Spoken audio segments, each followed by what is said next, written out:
Hi everyone. तो आज की इस वीडियो में देखेंगे क्लास 10th के एक ऐसे मोस्ट इम्पोर्टेंट क्वेश्चन को जो कि आपके एग्जाम में क्वेश्चन कई बार पूछे गए हैं। तो यहाँ पे क्वेश्चन जो आपको दिया गया है वो 6,8 और 2,4 को मिलाने वाली रेखाखंड का मध्य बिंदु का निर्देशांक ज्ञात करें। आपके एग्जाम में मध्य बिंदु का निर्देशांक ज्ञात करने के लिए प्रत्येक वर्ष एक नया क्वेश्चन आता है। तो आप इस वीडियो के माध्यम से बेसिकली बहुत ही आसानी से आप निकालना सीख जाइएगा। तो सबसे पहले आपको मध्य बिंदु का फार्मूला पता होना चाहिए। तो मध्य बिंदु का जो फार्मूला होता है वो होता है x बराबर x1 प्लस x2 बटा क्या होता है 2 होता है, और y बराबर आपका होता है y1 प्लस y2 बटा क्या होता है 2 होता है। ये आपका मध्य बिंदु का क्या है फॉर्मूला है। इसी पे आपका मैथ क्या होगा मध्य बिंदु वाला क्वेश्चन हल होता है। तो कैसे यहाँ पे हल करेंगे समझिएगा। सबसे पहले यहाँ पे क्वेश्चन दिया 6,8 और क्या दिया 2,4। तो हम यहाँ पे इसको ऐसे क्या करेंगे एक रेखा पे ऐसे मान सकते हैं। यहाँ पे आप इसको ए मान लीजिएगा रेखा को, इसके यहाँ पे बी मान लीजिएगा। ये दो फॉर्म में दिया रहेगा तो पहले वाले को ए के पास लिख दीजिएगा और दूसरे वाले को आप बी के पास लिख दीजिएगा। ठीक है, अब यहाँ पे आप समझ गए, यानी यहाँ पे पहले वाले को ए के पास दूसरे वाले को बी के पास। तो यहाँ पे इसको हम ए वाले को मान लेंगे x1 और y1, ठीक है, और बी वाले को मान लेंगे x2 और क्या मान लेंगे y2 मान लेंगे। ठीक है, मैंने यहाँ पे मान लिया। अब यहाँ पे हमको क्या निकालना है, तो मिलाने वाली रेखाखंड का मध्य बिंदु का निर्देशांक। तो यहाँ पे लिखेंगे मध्य बिंदु से, ठीक है, क्या लिखेंगे मध्य बिंदु से, ठीक है, मध्य बिंदु से। तो मध्य बिंदु से यहाँ पे हमको निकालना है, तो मैं यहाँ पे मध्य बिंदु से लिख दिया। अब फार्मूला मेरा क्या होता है, तो फार्मूला मैं यहाँ पे आपको लिख को बताया ना। फार्मूला आपका होता है x बराबर x1 प्लस x2 बटा क्या होता है 2 होता है। चलिए x1 प्लस x2 बटा 2 होता है।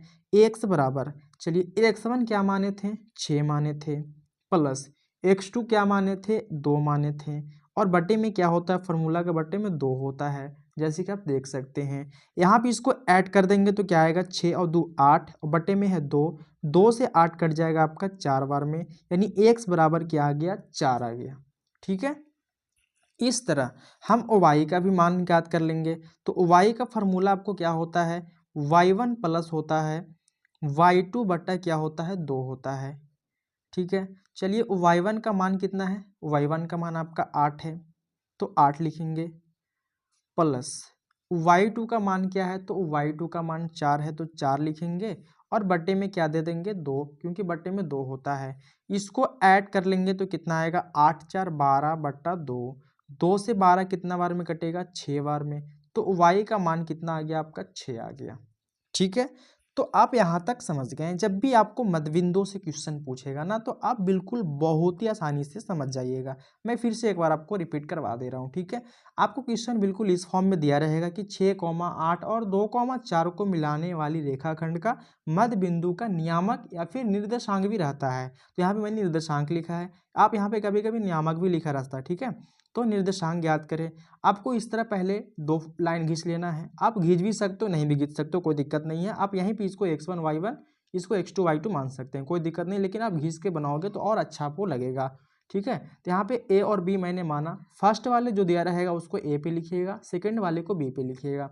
a वाले को आप x1 y1 मानिएगा, b वाले को आप x2 और y2 मान लीजिएगा। यहाँ पे आपका मध्य बिंदु का फॉर्मूला है x बराबर x1 प्लस x2 बटा 2, y बराबर y1 प्लस y2 बटा 2। मध्य बिंदु से हम यहाँ पे लिखें तो x बराबर x1 प्लस x2 बटा 2 हो गया। x1 का वैल्यू क्या था 6 था, x2 का वैल्यू 2 था बटे में 2, 6 2 8 बटा 2, 2 से कट गया 4 आ गया, यानी x का मान 4 आ गया। इस तरह y का मान ज्ञात करें तो y का मान किधर चला गया, तो y का पहले फार्मूला आपको पता होना चाहिए। y1 का y का फार्मूला y1 प्लस y2 बटा क्या 2 होता है। तो मैंने y1 का यहाँ से मान लिखा 8, y2 का मान लिखा 4 और बटे में 2, ऐड की तो कितना आ गया 12 बटा 2, 2 से 12 कितना बार में कटेगा 6 बार में। तो आपका यहाँ पे आंसर कितना आ गया, तो आंसर आपका आ गया x का मान 4 y का मान 6, यानी यहाँ पे 4,6 यही आपका होगा आंसर। तो बेसिकली यहाँ तक आप समझ गए, आपको बहुत ही आसानी समझ में आ गया होगा। अगर प्लीज़ वीडियो अच्छा लगा तो एक लाइक कर दीजिएगा, दोस्तों को शेयर जरूर करिएगा। फिर मिलते हैं आपसे ऐसी नेक्स्ट वीडियो में, तब तक के लिए जय हिंद जय भारत।